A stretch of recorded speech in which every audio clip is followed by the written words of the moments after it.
안녕하세요. 평양 아줌마입니다. 네, 저번 시간에 제가 북한에서 절대 데모가 일어날 수 없는 이유에 대해서 빙산의 일각으로 말씀을 드렸었습니다. 그래서 이번 시간까지 해서 제가 종합적으로 말씀을 좀 드리는 게 맞을 것 같아서 이렇게 시간을 준비해 봤습니다. 어떤 분이 북한 얘기만 한다고 지겹다고 이렇게 말씀을 하시는 분도 계십니다. 하지만 우리는 아무리 지겹도록 들어도 그 땅에 대해서 깊이 뼛속까지 알아야만 거기에 맞는 어떤 대응책이 필요하기 때문에 그래서 또 말씀을 드리는 거예요.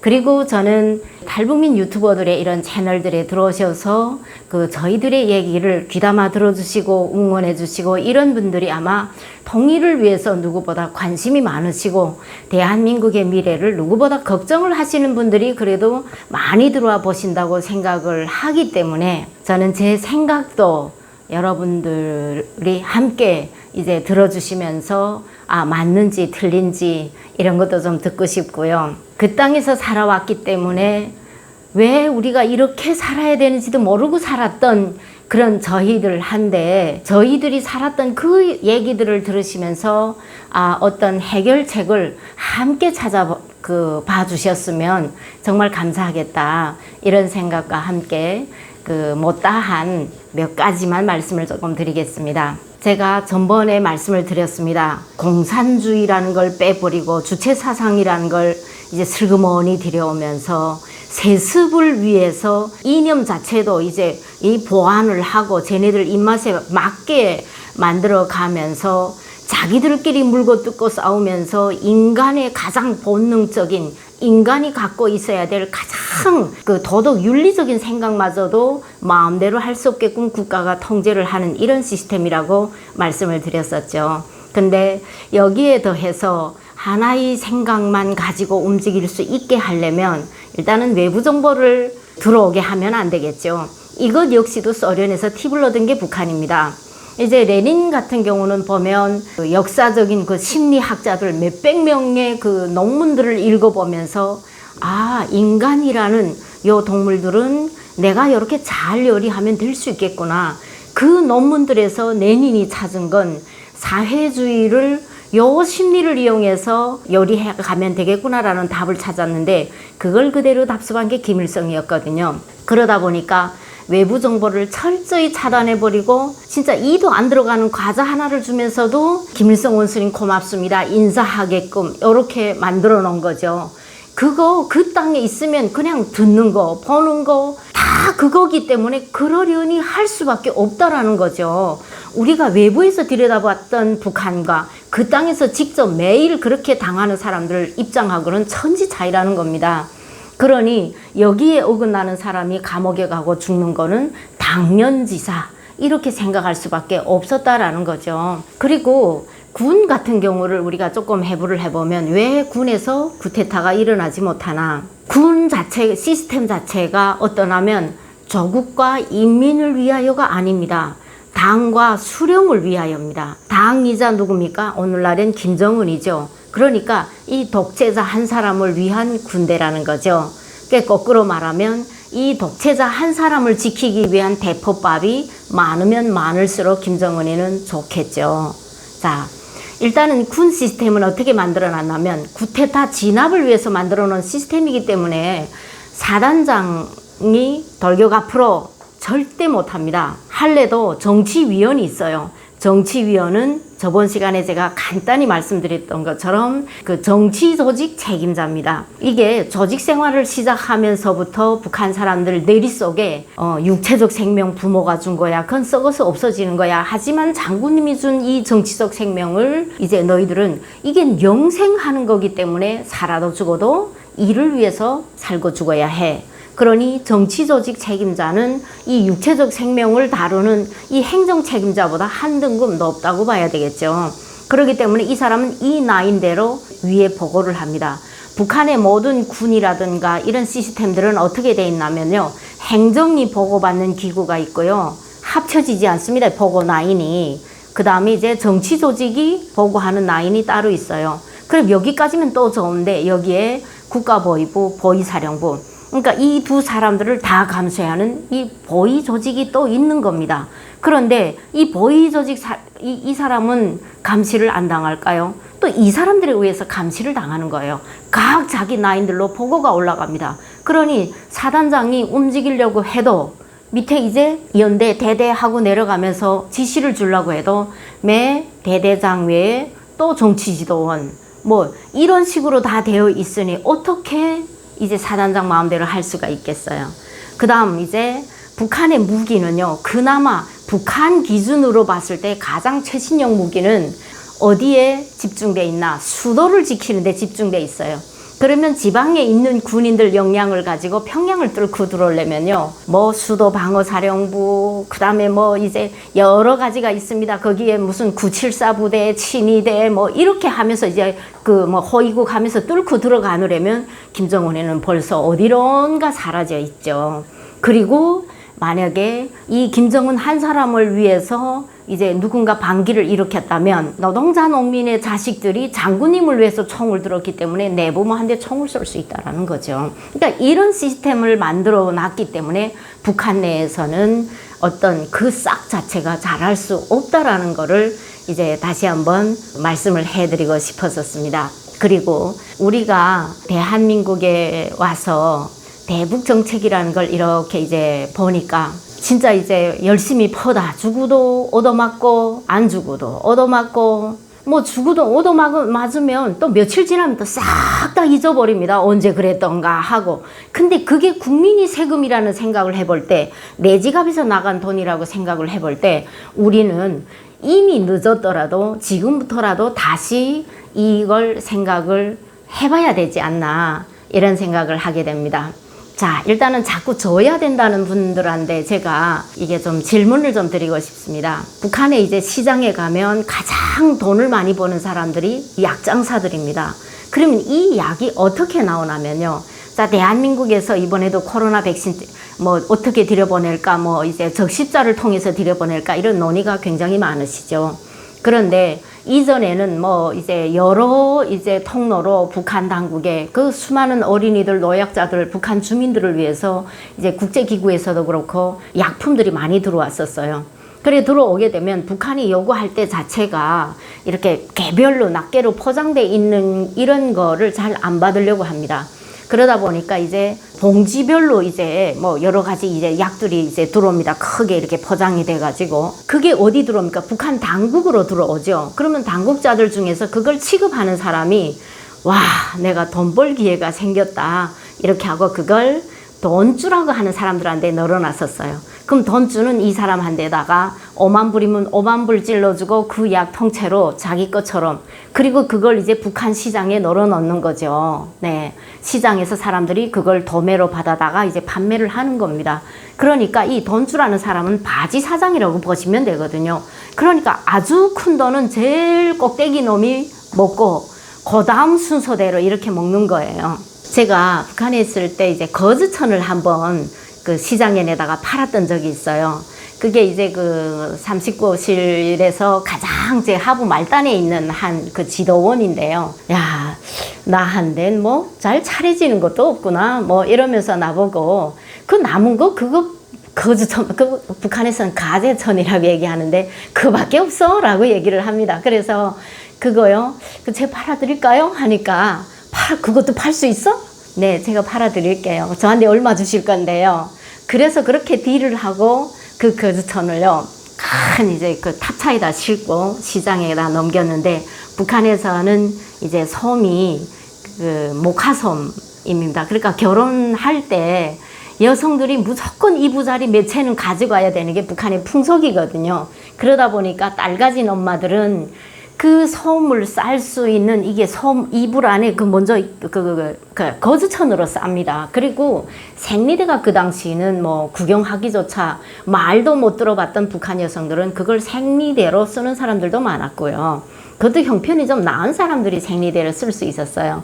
그러다 보니까 제가 그거를요, 시장에 아주 쉽게 뭐 몇만 불 받고 그냥 쉽게 넘길 수가 있었어요. 왜? 그 돈줄하고 움직이는 사람들을 좀 알았기 때문에 그런 거 걔네들은 그걸 또 다시 시장에다가 이제 이 사람 얼마, 이 사람 얼마 이런 식으로 이제 100kg, 너 100kg 이런 식으로 갖다 넘기는 거죠.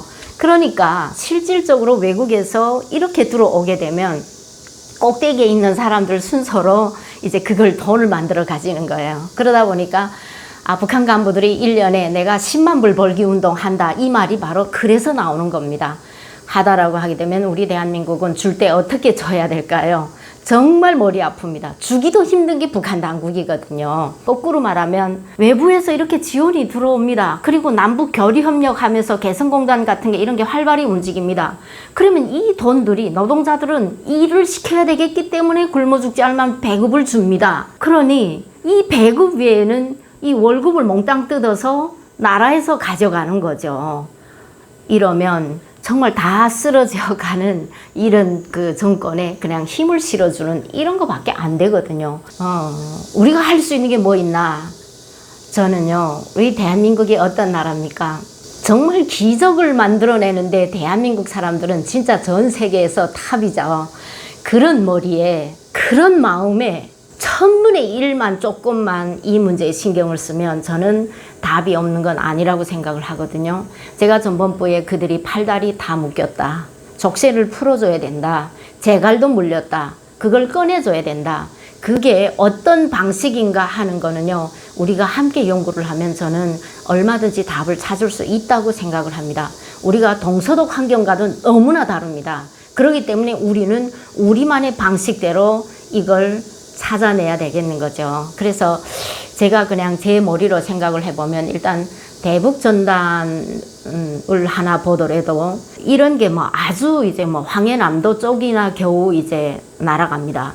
여기서 만약에 뭐 1000장을 보냈으면 북쪽까지 가는데 도대체 몇 장이 갈지 그거는 제가 잘 모르겠습니다. 근데 그 내용들이거든요. 그 내용들을 보게 되면 아무리 김정은이가 믿고 그가 믿더라고 하더라도요. 그렇게 하게 되면 이 사람들은 이 무슨 이게 그 남조선 반동들의 이제 뭐 책동이라고 이렇게 단언을 할 수밖에 없어요. 그렇기 때문에 그 내용을 북한에서는 삐라라든가 전단을 보게 되면 다 국가의 바치라고 합니다. 그러면 그걸 바쳐서 어디 가져갑니까? 법기관에 갑니다. 보위원들이랑 한데 이제 수집이 돼요. 그러면 보위원들은 반드시 다 보겠죠. 보는 사람들도 인정하지 않을 수밖에 없는 내용들로 보내면 그러면 이 사람들이 매번 그걸 받아보게 되면 아이러니 하거든요. 레하면 저는 그렇게 생각을 합니다. 레하면 그 신혼여행을 어디로 갑니다. 제주도로 갑니다. 일본으로 갑니다. 미국으로 갑니다. 그러면 당신들은 그 결혼을 하고 나서 어디로 가나요? 갈 수 있나요? 라고 질문을 해볼 때 뭐 여행증명서 있어야 가지. 당장 내일 먹을 쌀이 있어야 가지. 그 다음에 기차가 계속 생각날 때 다니는데 그럼 이 기차 타고 갔다 오노라면 뭐 어디 여행지라고 말 들어본 적도 없어. 그럼 이 사람들이 거기에 대해서 자꾸 궁금증을 가지게 되는 거예요. 그리고 보위원들 자체가 그걸 보게 되면 나는 결혼하고 뭐 했지? 라고 이렇게 자기 생활적으로 좀 생각을 할 수 있지 않을까. 저는 개인적으로 그렇게 생각을 합니다. 그리고 6.25를 같이 겪었는데 남북한이 극명하게 달라진 이 현실에 대한 거를 이렇게 조금씩 비교를 하면서 GDP 하게 되면요. 북한 사람들 모릅니다. 그 얘기를. 북한 사람들이 알아들을 수 있는 용어로 써갖고 같이 전쟁을 겪었는데 남한은 이만큼 잘 살고 북한은 지금도 전 세계에서 가장 낙후한 나라라는 이 문제점들이 왜 그러나 바로 김일성, 김정일, 김정은 이렇게 한 집안만 해야 되는 이 체제 때문에 세습 정치 때문에 해도 그들은 잘 모릅니다. 이것 때문에 당신들은 못 살아.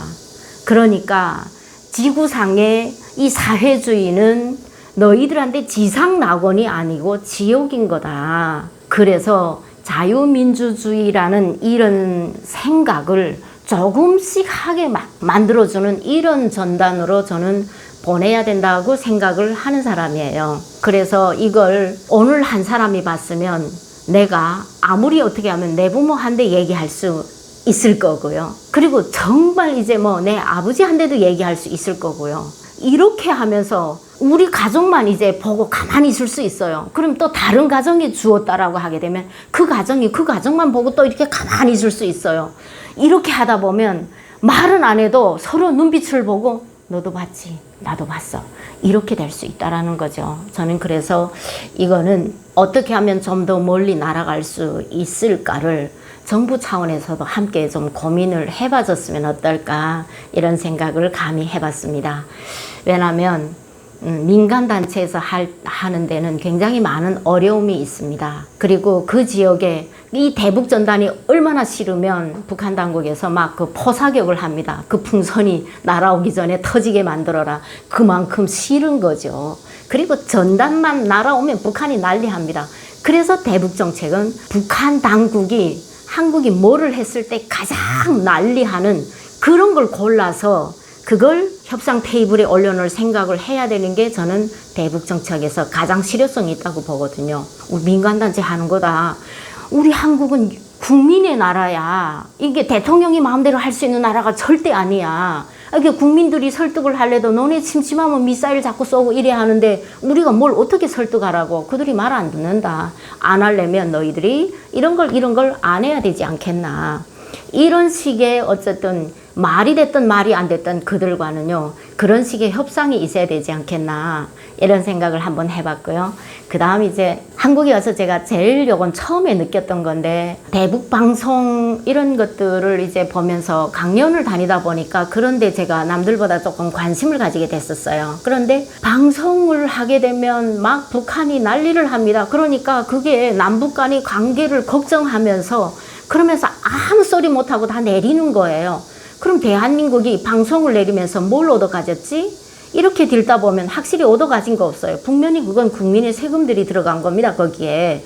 그래서 저걸 왜 그냥 내리지? 북한이 이 대북 방송을요, 아무리 막으려고 해도 자기들 경제적인 그런 형편으로는 이게 역부족이에요. 그렇다라고 하게 되면 이게 그만큼 파급력이 있다는 거잖아요. 그러니까 야 이거 국민들 세금으로 만든 건데 북한이 난리를 하게 되면 만나서 얘기하자. 밉던지 곱던지 아마 남 말고 우리 계속 방송할 거야. 어쩔 수 없이 나올 수 있겠죠. 그럴 때 너네 그 방송 좀 하지 마라. 왜 안 해야 되는데 우린 몰라고 국민들 세금으로 만든 거야. 그럼 너네도 뭔가 내놔. 바꿔먹게 하자. 어쨌든 이런 말하자면요. 우리가 대북 정책은 정말 1대1로 해야 된다는 거예요. 우리가 일방적으로 계속 얼마나 형편없는 나라인데 제12권에 들어가는 경제강국이 자꾸 끌려가는 이유는요. 저 사람들도 정상인 사람이라고 생각을 하고 자꾸 대화를 하기 때문이거든요. 그들은 김씨 집안 노예로 길들여진 상급 노예들입니다. 그렇기 때문에 그들은 그렇게 안 하면 죽어요, 가면. 그래서 아니 정상국가의 정상대표들로 생각을 하고 우리가 협상장에 나가게 되면 질 수밖에 없는 거죠.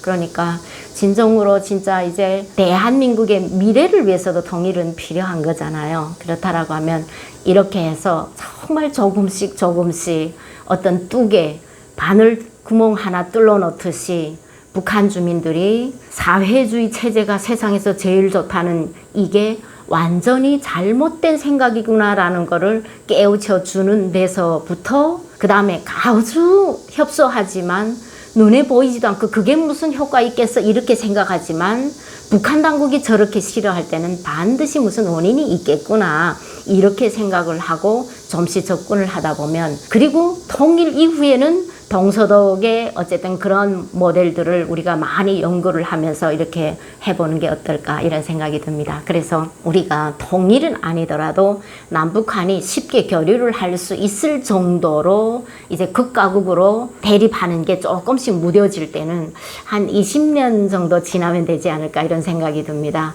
그러니까 이산 가족들의 아픔 또 저희 같은 탈북민들 이런 사람들은 정말 저 땅에 대해서 굉장히 이제 원한이 많죠. 그렇기 때문에 어느 한쪽만 자꾸 보려고 할 수가 있어요. 이게 옳은 일 같거든요. 근데 통일을 위한 일에서만은 우리가 한쪽으로 치우쳐서는 절대 안 되지 않겠나.